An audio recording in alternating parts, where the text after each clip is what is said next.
女孩只是开车经过，却看到一场诡异的交通事故。摩托车倒在路边，地上散落着像是白粉的东西。10几米外，一把银枪，一把黑枪。女孩眼神里全是疑惑和恐惧。2个浑身是血的人，一个戴着断裂的手铐在前面爬，后面那个拽着裤腿，扭头看向女孩。这到底是怎么回事？金发男伸手发出求救的信号，女孩没有停车，但也放慢了速度。黑色密码箱上绑着半截手铐，再联想到金发男痛苦的表情，女孩似乎猜到了2人的关系。她在脑海里琢磨了半天，终于下定决心按下熄火键。密码箱就在车后几米远，女孩不敢下车，而是掏出折叠手机拨打了报警电话。这时脑海里有个声音冒了出来 Perfect crime. Call police. Drive away. Perfect crime. Call police. Drive away. Perfect crime. Call police. Drive away. 电话接通的那一刻，他做出了选择，选 A， 完美犯罪。他打开针线盒，那是他身为裁缝随身必备的物品，然后插入左右2根木棒，接着抽出1根针，用黄线从后视镜绕过去，拉长后从左侧透气窗伸出。他再拿起一捆红线，把第2根针也挂在窗外。你们猜他这是要干什么？女孩下车后，拽着2根针向后走。他小心翼翼，不让2根线纠缠在一起。金发男很是纳闷，这是遇到东方不败了吗？下一秒，女孩蹲下，将缝衣针穿过手铐链条，拉直起身，再戳进皮鞋鞋跟。后面的头盔男也看傻了，这姑娘不救人在玩什么呢？女孩也不说话，闷头拖着头盔男，将其摆放在金发男的对面，头尾相反。女孩拔出针，把红线从头盔男袖口穿出。到这里我有点看懂了，她是要给2个人一个公平对决的机会。女孩测量好距离，重新上车启动，线轱辘疯狂转动，几秒后见底，线的另一头竟然拴着枪托，一红一黄一黑一银，生死竞速赛开始了。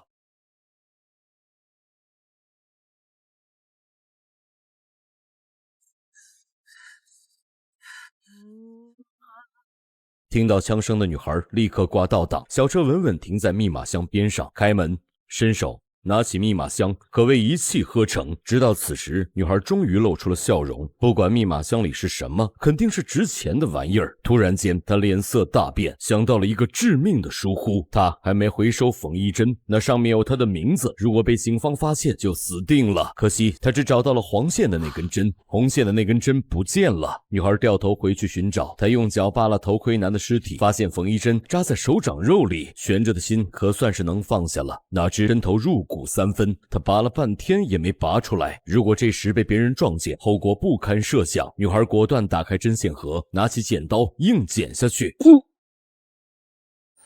原来这就是剪映啊！崩飞的缝衣针不知所踪，女孩慌忙俯身寻找，压根没察觉头盔男睁开了眼。头盔男艰难地伸着手，打算偷摸开枪打死女孩。好在女孩膀胱扫去，抢先一步拿起瓦尔特 P99。不过他预判了你我的预判，并没有选择开枪，而是将金发男推走，再捡起白粉全部扔到草地里。处理完摩托车，再扔掉另一把手枪。他搬起头盔男，使出吃屎的力气将其抬进副驾驶。万没想到，插在石头缝里的缝衣针扎破了轮胎。女孩带着头盔男一路飞驰，转眼间回到了马家屯。车停在裁缝店门口，他像卸货一样把头盔男蛮横地拽出来。此时的轮胎丝丝漏着气，恰如头盔男所剩无几的生命值。女孩略作思考，想出另一个完美的犯罪计划。她要用店里的线将头盔男牢牢锁死，望着上千条线在身上缠绕，头盔男恨不得称其为千条妹。这还远远不够，千条妹拿出最粗的钢针，制作了一个机关，精妙到无法用语言描述。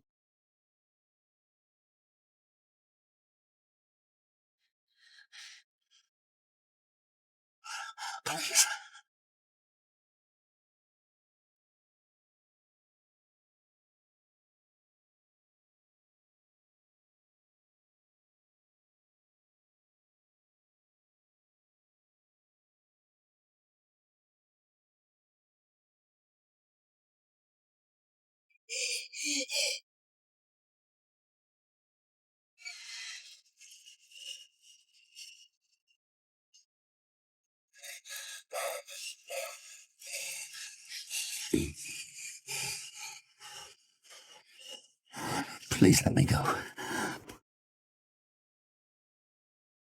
Oh. 在重力的作用下，缝纫机开始工作，彼此连接的线缆一点点拉近，轻松拖动了头盔男。任凭头盔男如何嘶吼，线条妹丝毫不敢松手，直到将其拉到2楼。这个时候，1楼响起了急促的敲门声。线条妹抓起碎布头，塞住头盔男的嘴。她下楼一看，一个50-60岁的老新娘正在哐哐砸窗。原来梅姨赶着去结婚，婚纱扣子崩掉了，急需千条妹处理。今天是梅姨人生的第3次婚礼，也是千条妹人生第1次犯罪。她返回2楼，逼问密码箱的事，结果头盔男说出的话令她心惊肉跳。He's coming for me. And he's coming for you. The boy's father. The boy you made me kill. When he finds your needle. 本想顺手捡点意外之财，却把自己卷入毒贩的纷争。据头盔男交代，他叫强哥，死了的那个叫阿伟。他俩原定一手交钱，一手交货。岂料阿伟拿到钱后不愿交货，强哥追上去扭打时发生了车祸。阿伟是本地黑帮大佬丧彪的儿子，如果得知是千条妹设计杀了阿伟，丧彪绝不会轻饶他。话音刚落，敲门声再次响起，两个人都紧张的汗毛倒竖。莫非丧彪这么快就杀到了？千条妹强忍着恐惧下楼瞥见了邻居王大爷。王大爷是店里的常客，人挺好，就是话有点多。千条妹忙着应付王大爷，强哥在楼上动起了歪脑筋。他扭动着身体将密码箱扯了下来，然后一点点向楼梯口挪去。Yellow ochre might also be nice.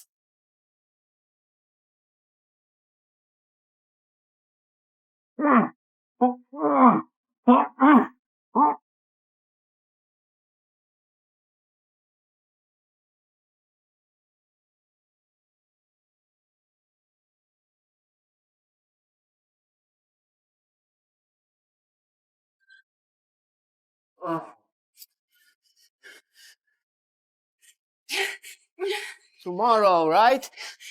Yes, Oscar. Until tomorrow. 这一顿极限操作，差点没把千条妹给吓尿了裤子。他瘫软在门口，深吸了几口气，聪明的脑袋瓜里又想出新的 B 计划。第一步，定针，在门上定针。第二步，穿线。门口的线穿好之后，再把线引到天花板，手法娴熟，令人眼花缭乱。第三步，卸板。他把营业钟拿到楼梯上，给强哥做了套新装备。强哥当时心里慌极了，他和你我一样看不懂这样的操作，只知道这个娘们儿是个机关大师，等会儿准没好事儿。最后一步，拴枪。千条妹把线头系在扳机上，再用吊钩慢慢拽起来，形成了一个联动装置。她抱着密码箱躲在柜台的暗处，几分钟后大奔疾驰而来，看样子是丧彪来了。推门的刹那，上千条线缆组成的机关启动了。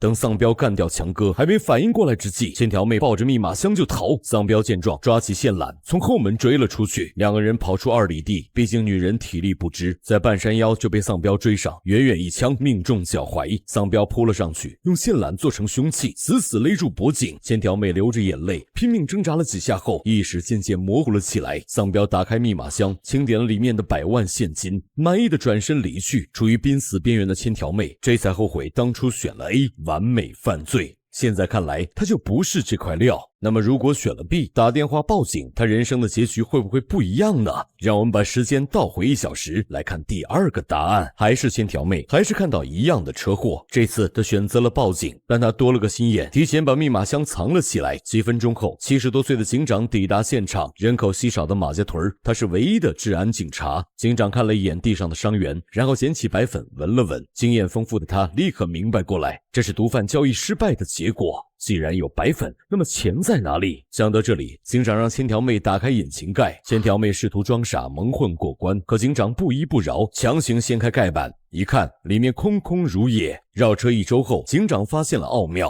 这么个小车背着那么大一坨装饰物，伸手轻轻一扣，密码箱就被拽了出来。警长对千条妹感到很失望，本来是见义勇为，现在变藏匿赃款，跟我走一趟吧。就这样，三人戴着手铐坐上车，老老实实跟着警长回到了马家屯派出所。警长把他们仨分别锁在角落里，开始挨个询问。阿伟面露恐惧，他不是怕坐牢，而是害怕自己的老爸丧彪。如果警长不放他们走，等丧彪觉察毒品交易失败，一定会找上门来灭口。警长觉得阿伟是在虚张声势，他可不是吓大的。更何况，作为兼职的婚庆司仪，隔壁还有一场婚礼要主持。千条妹瞄了一眼，发现结婚的人恰好是梅姨。此时房间里只剩3人，千条妹马上命令强哥脱裤子。都什么时候了，你还想着耍流氓？强哥解开皮带，再扯下鞋带。原来千条妹是要利用道具，把放在桌上的钥匙给勾下来。光这个还不够，千条妹从针线盒里取出一张纸，开始表演魔术。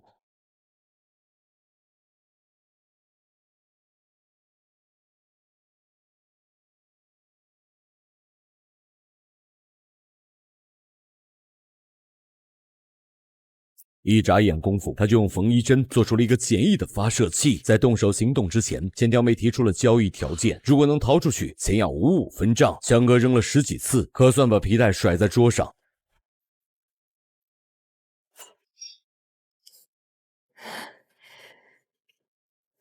Pull carefully, very gently.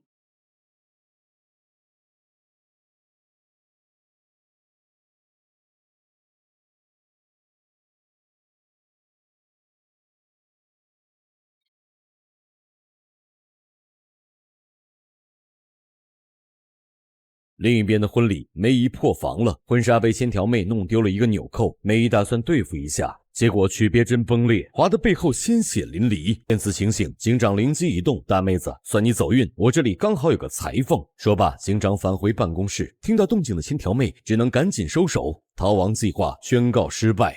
Heaven is a client for you. Get your box. Ta-da! Oh, fuck me.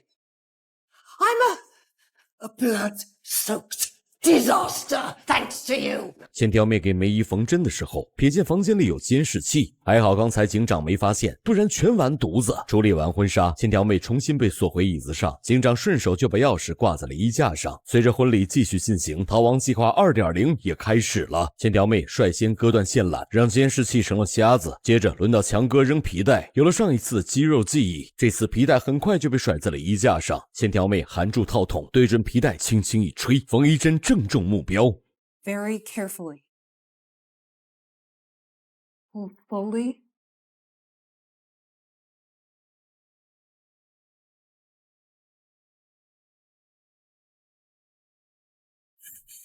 强哥轻轻拉着线，一寸一寸向后挪，手心都紧张的冒汗。等钥匙一到手，强哥却变卦了。他解开自己的手铐，完全不顾阿伟和千条妹，像蜥一样爬行在桌边，将密码箱攥在怀里。拜拜了您嘞！强哥消失在门后，千条妹也只能干着急。不过他稍作思考，就又想到了另一个逃生办法。他站起身，扯下剩余的线缆，娴熟无比地剥开塑料皮，露出了里面的铜芯。先这样一下，再那样一下，最后再这样一下。 一个简易的插头就做好了，只要用线慢慢对准插头，就能造成大面积短路。说时迟，那时快，丧彪举枪闯入派出所。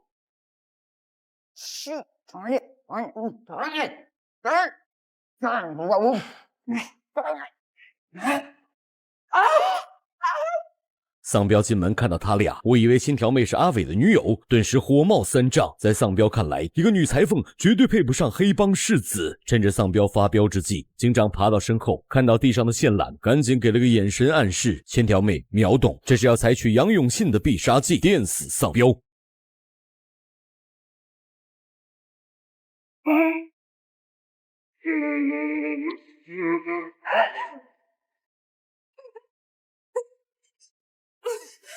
丧彪飘着烤肉味儿倒下了，千条妹腹部中了2枪，可谓是肝肠寸断。处于濒死边缘的千条妹后悔第2次选了 B， 报警有屁用啊！还还不如自己逃命算了。那如果选了 C， 他的人生结局又会怎样呢？让我们再次时间倒流1小时，来看看终极答案。第3次回到车祸现场，望着地上的2人，千条妹不带一丝犹豫地离去。可回到快要倒闭的裁缝店，她实在是心有不甘，抓起纽扣，紧握方向盘，眼瞅着还有几百米，她看到了丧彪。我去，还是命要紧！千条妹一个神龙摆尾，恨不得把油门踩进发动机里。丧彪见状，扶起阿伟上车就追。千条妹给警长拨去电话，警长这会儿正忙着主持婚礼，哪里听得到铃声？没办法，他只好换了一条线路，来到马家屯的老地方餐厅。丧彪紧随其后，进来后直接坐在千条妹身边，除了威胁她不许说任何贩毒杀人的事，丧彪还要求千条妹替受伤的阿伟缝合伤口，反正都是用针的，在哪儿缝都一样。千条妹假装配合，扛起阿伟向餐厅厕所走去。到了厕所，她立刻扔下阿伟，却被窗口的铁栅栏无情的阻挡。说巧不巧，王大爷路过此地，看到千条妹的车，便抱着一床被子来餐厅找人。王大爷认识千条妹的针线盒，就问丧彪人在哪里。丧彪本以为随便糊弄2句就能把王大爷给骗走，哪知王大爷脑子灵得很，看着血迹顺着延伸到厕所，眼神都变了。王大爷起身冲向厕所，此时的千条妹还在布置机关。No matter what happens, don't let go of this. This is your lifeline, okay? Listen closely. Barbara, you in there? The second, then the first. Barbara! Barbara! Barbara! 下一秒门开了，王大爷看到千条妹，当时愣在原地。没事就好，你们先忙，我回头再找你缝被子。小风波过后，千条妹坐在丧彪身边，手藏在桌布下，紧紧拉着线头。丧彪和天下老父亲都一样，忙着教育阿伟要如何做一个绝情的黑帮2代。千条妹一刻不敢耽误，小手在暗处不停穿梭，布置着精妙的机关。线头在扳机上打了个结，她再用另一根线从鞋带处穿过，慢慢套在枪管上。等这些都布置好之后，她突然打开针线盒，在餐厅里大声唱歌，翩翩起舞。看似凌乱的舞蹈，神经病一样的举动，实则是他神一般的走位。长线慢慢绷紧，只等阿伟发起最后一击。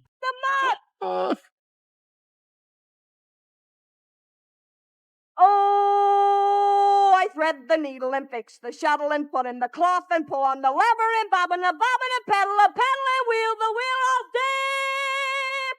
Oh, the sewing machine, the sewing machine, the sewing machine, the sewing machine is a girl best friend.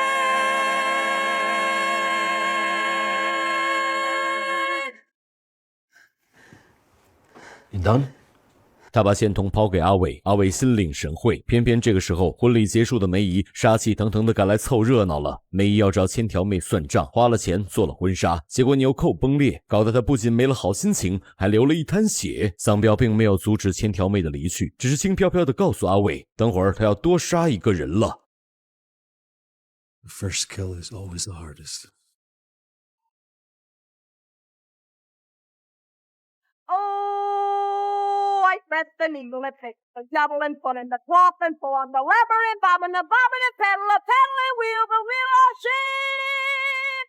Oh, the sewing machine, the sewing machine, the sewing machine, the sewing machine is a girl best friend.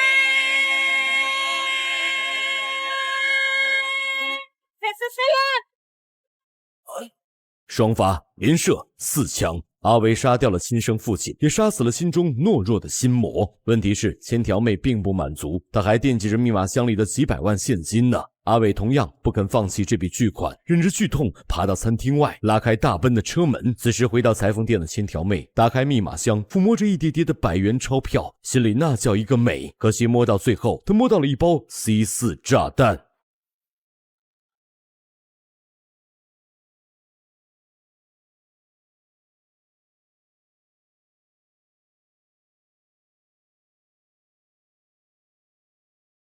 等阿伟开车赶到，千条妹都快被烧成8分熟了。她在濒死边缘，想起了母亲的教诲，或许当初就该好好利用天赋，把裁缝这份事业给做好。让我们最后穿越回2小时前，看看千条妹能否摆脱必死的命运。当时梅姨让千条妹给婚纱缝纽扣，梅姨嘴巴特别毒，一个劲儿的嘲讽千条妹没能守好这家100年老店。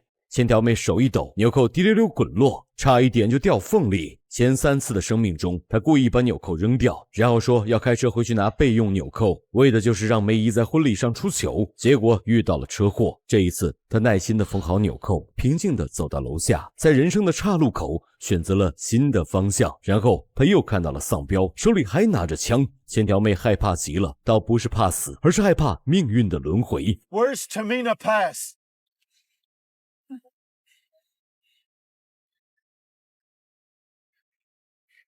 Wait. 万万没想到，丧彪问了路之后，反手丢进3万欧元，开着大奔扬长而去。那一瞬间，千条妹眼泪夺眶而出。人类越是工于心计，就越适得其反。现在他来到了下一个路口，又该何去何从呢？而我说完今天的故事，只想问大家一个问题：人生真的选择比努力更重要吗？